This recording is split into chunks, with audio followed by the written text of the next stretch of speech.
오순절날의 제자들은 이와 같이 위로부터 능력을 입었다. 그러나 그리스도의 이와 같은 약속은 그 경우에 국한된 요엘의 예언에 지나지 않았다. 왜냐하면 그분께서는 그들에게 세상 끝날까지 함께 있겠다고 보증하심으로써 동일한 약속을 다른 형태로 주셨기 때문이다. 마가는 어떤 의미로 그리고 어떤 방법으로 주께서 그들과 함께 있을 것인지를 우리에게 말해준다. 그는 제자들이 나가 두루 전파할새 주께서 함께 역사하사 그 따르는 표적으로 말씀을 확실히 증거하시니라 라고 말한다. 그리고 베드로는 오순절에 제자들이 목격한 성령의 이와 같은 작용의 영속성에 대하여 증거하였다. 회심한 유대인들이 사도들에게 우리가 어찌할꼬 라고 말하였을 때 베드로는 너희가 회개하여 각각 예수 그리스도의 이름으로 침례를 받고 죄사함을 얻으라.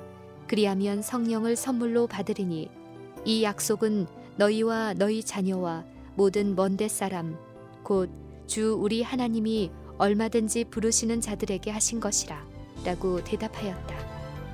이것은 확실히 자비가 그리스도의 용서하시는 사랑을 받아들이도록 사람들을 초청하는 한 다가오는 모든 시대의 교회 안에서 심지어는 특별한 현시의 형태로 역사할 성령의 활동을 제시한다. 28년 후 고린도인들에게 보내는 편지 가운데서 바울은 형제들아 신령한 것에 대하여는 내가 너희의 알지 못하기를 원치 아니하노라 하였으니 이 문제는 매우 중대하여 그리스도 교회가 반드시 알아야 한다고 그는 생각하였다. 비록 성령은 하나이나 그 작용은 여러 가지임을 기술한 후 그 여러 가지가 무엇임을 설명하려고 여러 가지 지체를 가진 인체의 모양을 소개하여 어떻게 교회가 같지 않은 직분과 선물로 구성되어 있는지를 보여주었다. 마치 인체가 여러 지체를 가지고 있으며 각 지체는 그 해야 할 특별한 임무를 띠고 하나의 조화된 통일체를 구성하려는 단일의 목적으로 모두 함께 일하는 것처럼 성령도 교회를 완전한 믿음의 몸으로 구성하기 위하여 여러 통로를 통해 일하셔야 하였다. 그 후에 바울은 다음과 같은 말을 계속하였다. 하나님이 교회 중에 몇을 세우셨으니 첫째는 교사요, 그 다음은 능력이요, 그 다음은 병 고치는 은사와 서로 돕는 것과 다스리는 것과 각종 방언하는 것이라. 하나님께서 몇몇을 세우셨다는 선언은 환경이 우연히 유리하게 되면 선물이 나타날 길이 열리게 된다는 그 이상의 것을 의미한다.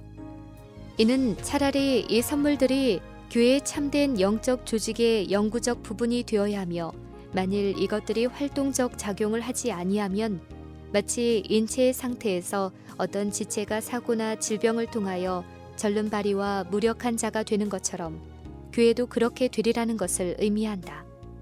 한번 교회에 세워진 이 선물들은 정식으로 옮겨지기까지 남아 있어야 한다. 그러나 그것들이 옮겨졌다는 기록이 없다. 5년 후에 같은 사도는 같은 선물에 관하여 에베소인들에게 보내는 편지에서 선물의 목적을 분명히 말하며 그것이 그 목적을 성취할 때까지 계속되어야 함을 간접적으로 나타내었다. 그러므로 이르기를 그가 위로 올라가실 때에 사로잡힌 자를 사로잡고 사람들에게 선물을 주셨다. 그가 혹은 사도로 혹은 선지자로 혹은 복음 전하는 자로 혹은 목사와 교사로 주셨으니 이는 성도를 온전케 하며 봉사의 일을 하게 하며 그리스도의 몸을 세우려 하심이라. 우리가 다 하나님의 아들을 믿는 것과 아는 일에 하나가 되어 온전한 사람을 이루어 그리스도의 장성한 분량이 충만한 데까지 이르리라. 교회는 여기 사도시대에서 기대한 연합의 상태에 도달하지 못하였고 그 시대 후에 바로 큰 영적 배도의 암흑이 교회를 그늘지우기 시작하였으며 이 타락의 상태 동안에는 분명히 그리스도의 충만과 신앙의 연합에 도달하지 못하였다.